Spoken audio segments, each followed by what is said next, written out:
হরে Krishna. Mayapur নিতাইগৌর kitchen থেকে সবাইকে স্বাগতম। আপনারা কেমন আছেন? আশা করি ভগবানের কৃপায় ভালোই আছেন। আজকে একাদশী তিথিতে আজকে একটা নতুন একদম ইউনিক একদম স্পেশাল একটা একাদশীর রেসিপি আপনাদের সাথে শেয়ার করব। আজকে বানাবো মালপোয়া। একাদশী দিনও একটু মিষ্টি মিষ্টি মালপোয়া ভালো লাগে, তার জন্য দেখতেই পাচ্ছেন সাবু আমি ভিজিয়ে রেখেছি একবারে।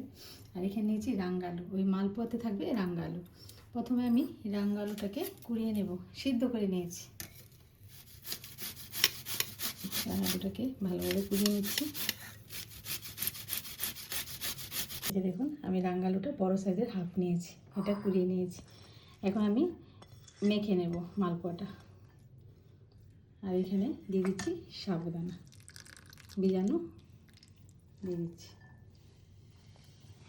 2-3 চামচ দুধ দিয়ে দিলাম।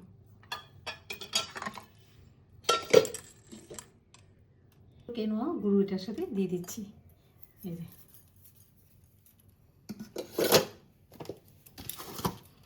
দিয়ে দিচ্ছি মিষ্টি গুঁড়ো, সেটা আপনারা চিনিয়ে দিতে পারেন। আর মিষ্টি গুঁড়ো করে রেখেছিলাম সেটা দিয়েছি। এখন আমি হাত দিয়ে ভালোভাবে মেখে নিচ্ছি, এই যে ভালোভাবে মেখে নিচ্ছি। আর এটা আমি আরেকটু বাকি গুঁড়ো নিয়ে নিয়েছি। এটা এমনি মানে আমরা যেমন ময়দা সুজি দিয়ে মালপোয়া করি এরকম না, একটু শুকনো শুকনো করেই এই মানে মাখাটা করতে হবে। এটা বার করিস না কেন, এই যে হাত দিয়ে ভালোভাবে মেখে নিচ্ছি। এটা সুন্দরভাবে মেখে নিতে হবে। আমি এটা কিছুক্ষণ 5 মিনিট একটু রেস্টে রেখে দেবো, একটু ঢাকা দিয়ে। এখানে আমি একটু কাজু কাটিং করে নিচ্ছি, এই যে ছোটো ছোটো করে, এই যে দিচ্ছি কাজু বাদাম, যদি আবার হাত দিয়ে মেখে নিচ্ছি।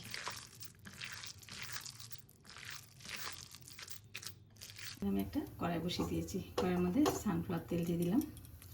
আর এখন আমি এখানে এই যে মালপোয়াটা, কারণ এটা যেহেতু আমি ওইরকম পাতলা গুলি নিয়ে একটু হাত দিয়ে ছড়িয়ে ছড়িয়ে দিয়ে দিচ্ছি। একদম হাই ফ্লেমে এই মালপোয়াটা ভেজে নিতে হবে।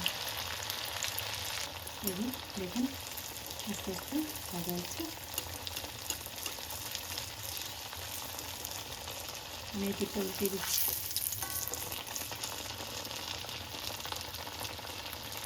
দেখুন এটা হয়ে গেছে, এই যে একদম মালপোয়াটা লাল লাল করে তুলে নিয়েছি।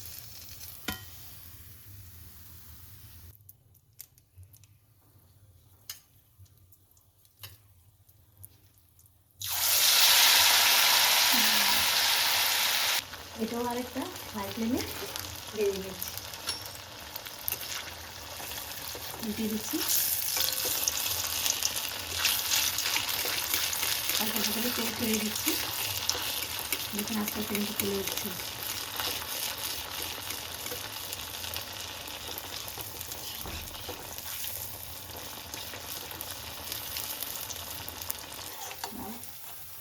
এটাও তুলে দিচ্ছি। এবার এটা আমি উল্টে দিচ্ছি। আর এরকম তেল দিয়ে দিচ্ছি, দেখুন ফুলে ফুলে উঠছে কিন্তু মালপোয়াটা খুব সুন্দর।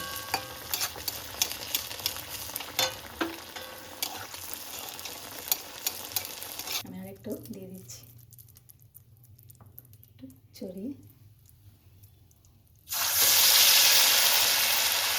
সবগুলো মালপোয়া রেডি, দেখুন রেডি হয়ে গেল একাদশীর মালপোয়া। আর কত সুন্দর, এই যে মুচমুচে, এই ধারগুলি খুব সুন্দর মুচমুচে, ভিতরে সফট। এই যে এরকমভাবে আপনারা একাদশী দিন বানিয়ে ভগবানকে ভোগ লাগিয়ে বাচ্চাদের দিতে পারেন, যারা একটু মিষ্টি খাবার পছন্দ করে তাদেরকে একটু দিতে পারেন। আর এটা এখন মানে হেলদি এবং টেস্টি, পেটটাও বড় থাকবে অনেকক্ষণ।